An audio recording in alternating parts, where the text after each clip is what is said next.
Hello, Oklahoma CTE. This is Stephanie Morell from Lead4Change Student Leadership Program. Welcome. I want to give you a short overview of our program and give you a little bit of a glimpse of what the first lesson looks like. And I'll show the agenda in just a moment. So welcome. Before I get started, I'm later going to show you the website, and this is the link for you to register. Registration is completely free.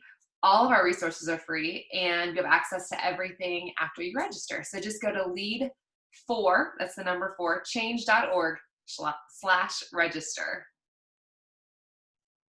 Here's today's agenda. We're going to start with a quick question. I'll give you a brief overview of the program. We'll talk about the program's table of contents, take a glance at lesson 1, talk about the rewards of doing the program, do a website walk, a few exit tickets, and let you know what to do if you have any questions. So first, what attributes do you want your students to have when they graduate? This is how we often begin our conversations, and whether we're doing a live presentation or a recording such as this, but I just want you to think for just a moment, what attributes do you want your students to have when they graduate? We often hear answers such as we want them to be adaptable or generous or responsible, helpful, flexible, cooperative. And we believe that our program helps your students achieve these goals. So what is Lead4Change? Again, you register at lead4change.org, and it's a series of leadership lessons that lead to a successful service project. It's a free program for students in grades 6 through 12. It is CTE aligned, as well as it's aligned to SEL and other things as well. It is the opportunity to win up to $10,000 for your school or charity of choice. It just needs to be 501c3 certified. You'll see on this slide a photo of David Novak. He's the co-founder and former CEO of Yum Brands. Perhaps you've heard of them, KFC, Taco Bell, and Pizza Hut. I think we're probably familiar, right? So what he was finding in his restaurants were a lot of his employees were lacking leadership skills. And so therefore he wanted to fund a program that would be affordable to all educators so they can teach their students these leadership skills prior to graduation. So that's how Lead4Change began. It's based on the book that's in this photo right here, Taking People With You. He wrote the book. And it is not required reading or anything of the sort, but I will say when you sign up for our program, we do mail you the book as a free gift. So again, it's not required reading. It's a great read though, and it does go along really well with the book.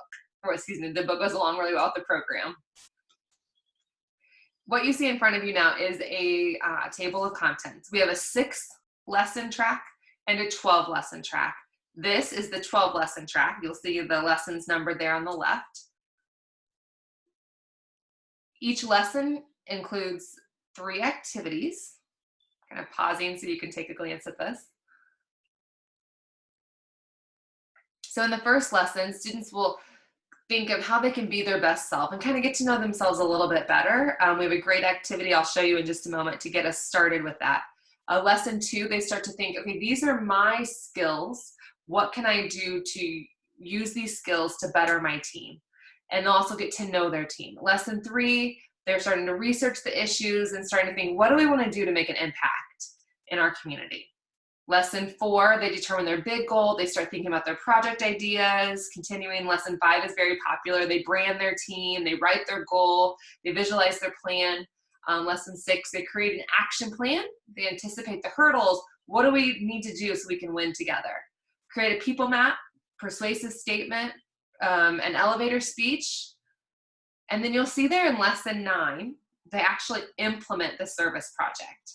So lessons 10, 11, and 12, they're measuring the outcomes and they're doing some reflecting and think, how could we make it better next time? What did we do right? What did we do wrong, etc. So when they're done with the lessons, they are done with the program and the project as well. So we take them through the entire process. Lesson 1 is be your best self, as I mentioned. So what you see here, and I'm going to move this up a little bit, you can see it's the student edition. We have a student edition and a teacher edition. They go together seamlessly. I used to be an educator, and I can promise you they're really great. And the teacher edition tells you everything you need to know. You could even read it if you really wanted to. And then the student edition, like I said, goes together seamlessly. We have examples, everything you need. So here's a screenshot of what the first lesson looks like. Each lesson starts with a video. It's on the student edition too, so they can click it if they have their own devices, or you can show it to them too, of course. It's optional. All this is very flexible. You don't have to show the video if you don't want to. So as I said, they each have 3 activities. So this first activity here is the lifeline, and they start to think what they need to do to be their best self. Here's an example, as I mentioned. This is the example that's used in David Novak's book. It's his lifeline. And you'll see here that these are all events. I'm sure it's hard to read, of course, on your screen right now, but these are all events in his life. And the higher they are, the better they seemed at the time, more of a positive experience. The lower they are, the worse they seemed at the time, more of a negative experience. So it kind of looks like a heartbeat. And we talk about that with the students and how this has shaped you to who you are today. So here it is a little larger. And there's some reflection questions in that first activity. What are 3 things you learned about yourself when they make their own lifeline? So what are 3 things they learned about themselves when they made their lifeline and they were reflecting? What experiences shaped them the most as a person?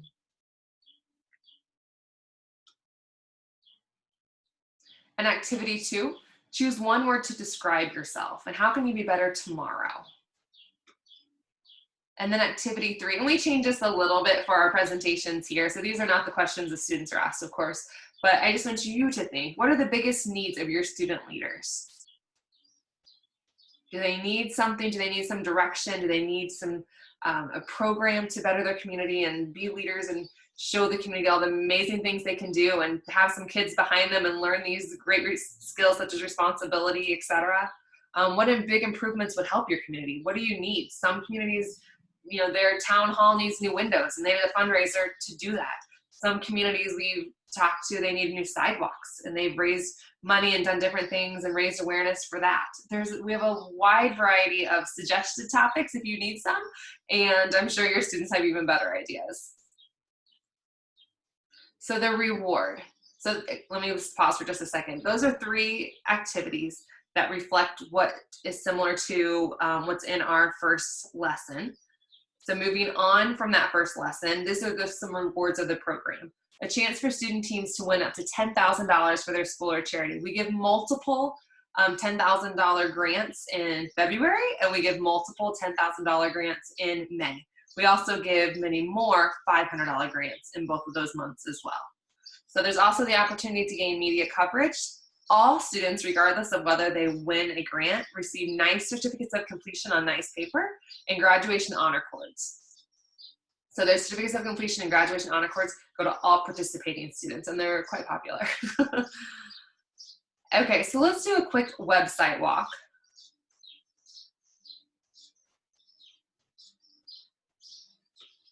So when you go to our website, and again, it's lead4change.org, the black menu bar up here is accessible to everyone that is not logged in or people who are not members. Once you register and you are a member, you also have access to the red menu bar. And the red menu bar is where it's at. That's where everything is that you need. So let me quickly walk you through here. Dashboard. When you go to when you fill out the information to enter to win the grant and tell us how everything went, I will say it's short and sweet. That's good news, right? It's short and sweet. The process of filling out the grant application, if you will, is short and sweet. We call it the challenge. So whenever you see the challenge, that just means the information you put in to enter to win the grant. The challenge, okay? So here's the dashboard, and this is where you'll put your sample team names in, and then you'd put your student input in, you put your educator input in, and then you hit review and submit when you're done. This right here is what you would do to enter the challenge to win the grant.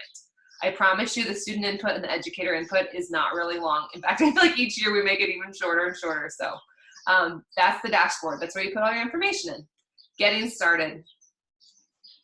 Here are some great links to help you get started along the way if you would like to access all of our resources. Some people dive right in with the first lesson, and some people want all the resources in front of them. So here's where you can see the many different suggested things that we suggest for you to get started with.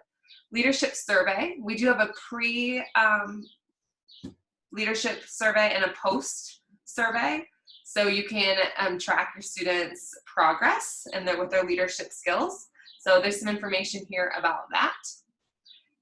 Lessons, this is where you can find all the lessons, of course. We have, like I mentioned, a 6-lesson track and a 12-lesson track, and all of that is here. You can print them, you can import them, you can put them in Google Classroom, you can do whatever you would like here with those. You can do one by one. You can print all of them together at the same time. Again, whatever you would like to do there. And we do have a special 9/11 lesson, that's brand new. So here's where you find all the lessons, resources. This is where you find everything else besides the lessons. Some great things here in the getting started, some project ideas like I mentioned if you're interested. The table of contents I showed you at the beginning is right here. We do have some assessment tools. These are new. We created these during the 2020 calendar year. And so if you want to, don't have to, if you want to assess your students, here's some documents you can use to do so. Here are some alignment guides. Here's some subject area integration guides. Here's the CTE integration guide. Of course, that's popular. Here's a research summary report that we did in 2019 to show our credibility. Here's some how-tos and some other things at the end that you might be interested in. So a lot of great things here on the resources. And the videos tab shows some how-to videos. They're short and sweet. Most of them are about 5 minutes or so. And it gives you an overview, talks about the survey, the resources, etc. And if you just want to watch one about entering the challenge, that's on here as well. Okay, let's go back to our Google Slides here. So we did the website walk. And let's do a few exit tickets quickly. So true or false? A pre-assessment and post-assessment survey is on the website so teachers can track the progress of their students. The answer there is true. I just showed you where that is on the website. So exit ticket 2. After submitting for the challenge, students may win a grant of up to $10,000, receive graduation honor cords, receive certificates of completion, receive a box of chocolates, or E, all of the above except D. I think we could probably all know that the answer is E, all the above except D, but who doesn't like a box of chocolates? And then exit ticket number 3, fill in the missing number. Each team consists of blank or more students. I'm actually not sure I said this in this video, but each team consists of 3 or more students. Some teams have 3 students, some teams have 20, some are a whole classroom, some teams are a whole school, whatever you would like that to look like.